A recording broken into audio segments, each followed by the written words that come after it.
자, 여러분, 지금 예멘 반군 이슈가 그냥 먼 나라 이야기가 아니에요. 이들이 자리 잡은 곳이 전 세계 무역의 12%가 지나는 바브엘만데브 해협이거든요. 전국 택배 10개 중 1개가 지나는 톨게이트를 무장 세력이 땜 막아버린 거죠. 게다가 그 배후에 있는 이란은 전 세계 원유 20%가 지나는 호르무즈 해협을 단단히 쥐고 있어요. 결국 물건 가는 길 하나, 기름 가는 길 하나가 동시에 막히는 이중 해협 봉쇄 위기가 터진 건데요.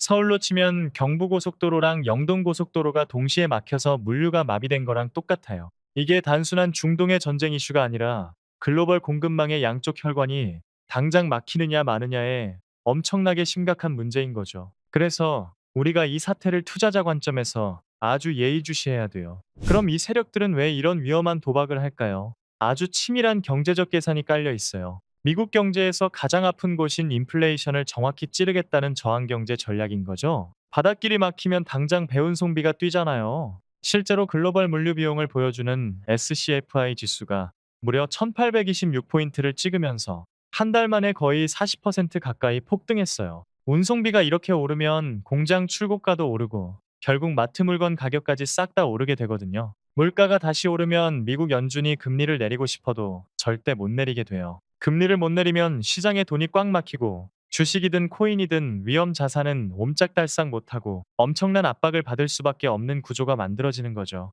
이런 거시적인 흐름을 이해하면 지금 코인 시장이 왜 와르르 무너졌는지 딱 보이실 거예요. 비트코인이 지금 안전자산인 금이 아니라 주식처럼 움직이고 있거든요. 전쟁이 터지고 금리 인하가 늦어지니까 기관들의 자동화 프로그램이 변동성 큰 코인부터 마구잡이로 팔아치우기 시작했어요. 하필 이때 19조 원 규모의 비트코인 옵션 만기까지 겹쳐버렸죠. 원래 이 옵션이 가격이 훅 떨어지는 걸 막아주는 방파제 역할을 하는데 만기가 되면서 이 방파제가 한순간에 싹 사라져버린 거예요. 방파제도 없는 해변에 전쟁이라는 태풍이 몰아치니까 빚내서 투자했던 사람들 포지션이 도미노처럼 강제 청산당하면서 시장이 말 그대로 피바다가 된 거죠. 그래서 지금 암호화폐 시장 공포 탐욕 지수가 작년 10월 이후 최저치인 10위까지 곤두박질 치게 된 거예요. 지수가 10이면 정말 시장 참여자들이 극도의 공포에 질려 있다는 뜻인데요. 하지만 데이터를 싹 뒤집어 보면 완전히 다른 소름 돋는 그림이 나와요. 전쟁 패닉 한복판에서 모건 스탠리 같은 거대 자본은 초저가 비트코인 현물 ETF를 기습적으로 신청했고요. 하루 만에 비트코인 474개가 정체불명의 대형 지갑으로 조용히 쏙 들어갔어요.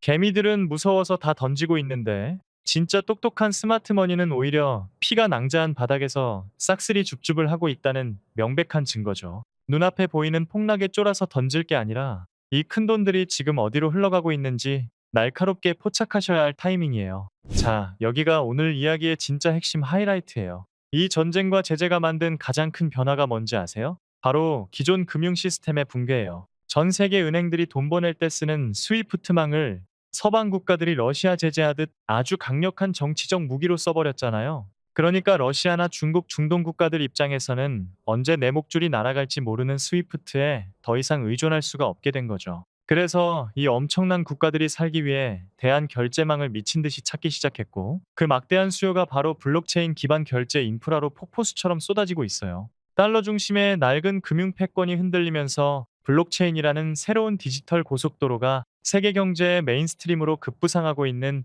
엄청난 역사적 전환점인 거죠. 그럼 여기서 리플, 즉 XRP가 왜 독보적이냐? 2026년부터 국제금융통신표준이 ISO 2020이라는 새로운 규격으로 완전히 싹 바뀌거든요. 은행끼리 쓰는 언어가 통째로 바뀌는 건데 리플 레저는 처음 만들어질 때부터 이 새 표준을 완벽하게 지원하도록 설계된 괴물 같은 블록체인이에요. 최근 호주 금융당국이 호주 달러 스테이블 코인을 리플 위에서 굴리도록 정식 허가까지 내줬죠. 이건 서방 주요 국가가 리플을 합법적인 글로벌 금융 인프라로 공식 인정해버렸다는 뜻이에요. 노후화된 스위프트를 대체할 가장 완벽하고 준비된 디지털 결제망이 바로 리플 생태계라는 걸 전 세계 큰손들과 정부 당국이 이미 다 알고 조용히 세팅을 끝내가고 있다는 엄청난 팩트죠. 그런데 여기서 정말 어이없는 역설이 하나 있죠. 이렇게 구조적인 대혁명이 일어나고 있는데 XRP 가격은 박스권에 딱 갇혀서 꼼짝도 안 하잖아요. 가격표만 보면 아무 일도 없는 완전 죽은 코인 같죠.